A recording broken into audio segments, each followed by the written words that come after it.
Hello, adventurer! Come in off the streets. It's a cold and dreary day. A great day to rest inside the tavern with no name with your best friend and bartender, Tavi. Oh, I can tell by your face more than the dreary weather of Vera has you down. Sit, my dwarven friend, sit. Actually, hold on. Bex, bring the bar stool. No, the step stool.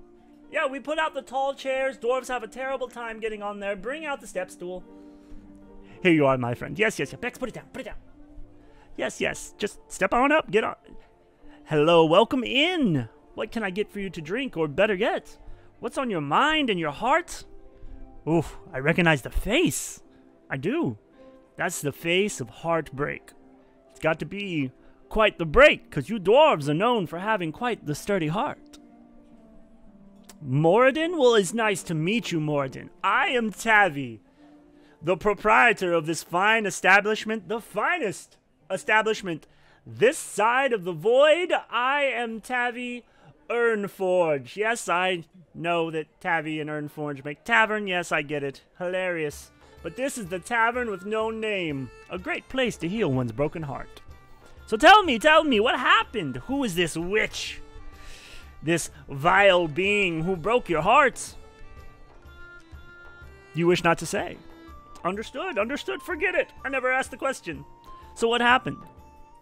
An elf. Ooh. For your dwarves, that must be quite the kick in the... Yes! Absolutely. A pretty boy elf, aren't they all? I really say it's very unfair, the gene pool with those guys, huh? I don't think I've ever seen an ugly one. Here I had to fight my way through the gene pool, just kicking and screaming just to get a face this gorgeous. But they're just born with it. Like a right. Like a natural law that all of the elves have to be these handsome, beautiful, gorgeous. Yeah, you get the idea. This isn't helping. Ooh, he enchanted your woman. Do you have a picture? Oh, she is bearded beyond belief. Nothing's better than a dwarven woman with a beard, you say? To each their own. To eat. Because you can wrap the beard around your hand and pull. Okay, woo. Look, I am all for being transparent with customers, patrons of the bar, but would you keep those things to yourself? It's a little... I'm gonna need a drink. You know what? I have the best cure for a broken heart. This is what got me through a hard time. Hold on one second. Bex! Yes, we have a broken heart. If we could get the Rinkai wine out of the back. Oh, it's lovely stuff, Moradin. Lovely stuff. You see, they age it in halcyon barrels for prolonged periods of time. I've heard it called the Swill of Honor, but if it goes for more than a year, we call it Dragonfire.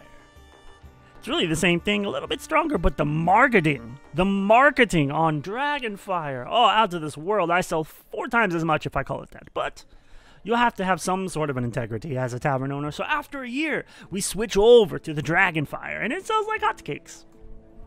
For you, same price. Let me get 2 Dragonfires.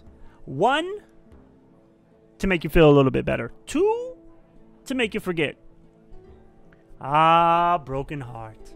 You know, Tavi had a broken heart. One time. You see, she was a gorgeous Valoon woman. However, she wasn't really in any of the main Valoon towns that you may be familiar with. She made her way into the forest. She wandered for ages. She had a love for all things creepy, crawly, and dangerous, like myself.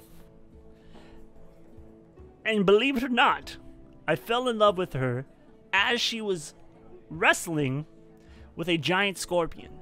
So I jumped in to show off my manly macho power, only to realize she was play fighting with a pet. To my surprise, they both turned on me because they thought I was trying to kill the scorpion. It was awful. It was terrible.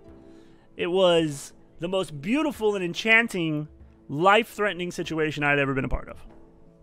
So she jumps in, we solve the whole problem, and I fell in love.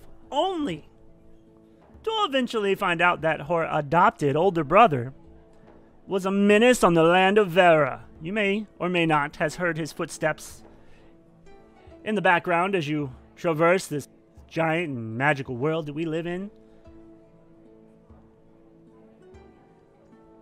I have to take an extra drink for that one. Her brother was Tumak the Cyclops. How in the hell do you get adopted by a giant tree-wielding Cyclops that roams the land? As a sister, not even as a child. As a sister, how do you pat one on the back? What do you do?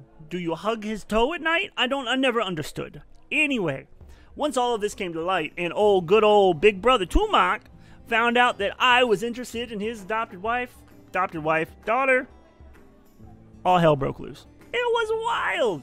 And that was young when Tavi was younger, so I wasn't quite the buff and seasoned adventurer that I am now. Didn't end well. So I understand your heartbreak, adventurer. I do. Bex, bring another round. This round's on me.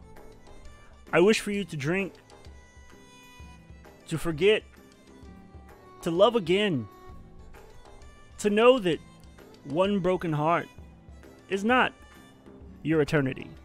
It's not the rest of your life. It's a sad, terrible situation that enough dragonfire can burn away. But alas, what you need to steel yourself, to forge a new, better heart. And I advise attempting to go on, man, I hate to say it because I always pronounce it wrong, but the Valoon have a rite of passage. Let's call it the Valoon Heart Quest. Travel the land, put your heart through trials and tribulations. Fall in love with yourself so that you can fall in love with somebody else again. Not a bad idea. Yes, I know I am magnificent. I am wise. I am handsome with a chiseled jaw, nonetheless.